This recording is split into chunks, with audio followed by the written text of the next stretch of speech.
শুভ সরস্বতী পুজো। মনে পড়ে যাচ্ছে ছোটোবেলার একটা কথা। আমরা আমরা প্রতি বছরই সরস্বতী পুজো করতাম। তো আজকের দিনে বাবা দোকানে কাজ টাজ মিঠিয়ে টিঠিয়ে দিয়ে রাত্রেবেলা 10টার পর আমাদের আমাদের বাড়িতে শিয়ালদায় ছিল। তো বউবাজার এলাকা জুড়ে পুরো একদম ব্যাংক অফ ইন্ডিয়া পর্যন্ত সরস্বতী ঠাকুর বিক্রি হতো, প্রচুর ভিড় হতো। তো বাবা আমার জন্য, আমার পছন্দ ছাড়া তো বাবা কিনতোই না, তো বাবা আমাকে সঙ্গে করে নিয়ে, দোকান বন্ধ করে বাবা আমাকে সঙ্গে করে নিয়ে গিয়ে সরস্বতী ঠাকুর কিনে নিয়ে আসতাম।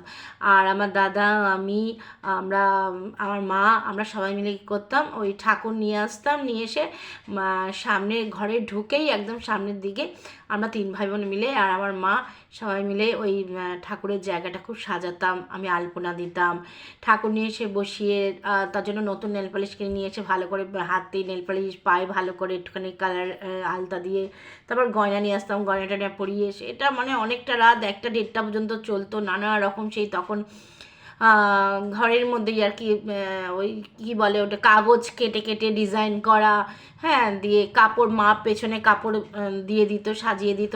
তার ছবি এখনও পর্যন্ত আছে।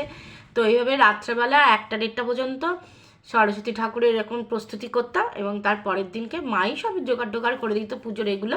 আর আমরা সব সাজাতাম গোজাতাম। ভোরবেলা উঠতাম, উঠে স্নান টান করে যেমনটা আমরা করি, ভোরবেলা উঠে ঠাকুরমশাই আসে, মা সব প্রস্তুত করে দেয়, মায়ের সাথে সাথে আমিও করি, করে নিয়ে ওই সরস্বতী পুজোটা এইভাবে করে আনন্দ করে কাটাই। এবং আমার এত ভালো লাগে সরস্বতী পুজোটা, কি বলবো।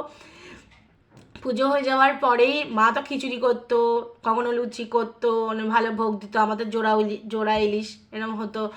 আর পুজো হয়ে গেলেই আমি স্কুল চলে যেতাম, এই বন্ধু বান্ধব মিলে অনেক জায়গায় ঘুরে আসতাম, ঘুরে টুরে 12টা 1টা 2টোর সময় বাড়িতে ঢুকতাম।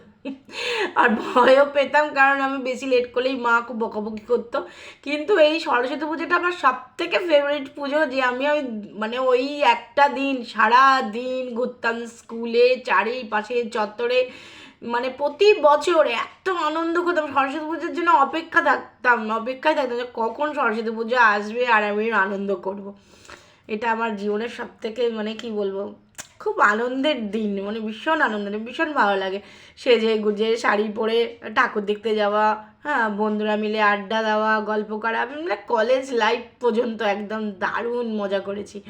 তো সেই স্মৃতিটা মনে পড়ছে, আর আমার সেই আনন্দটাই তোমাদেরকে শেয়ার করলাম।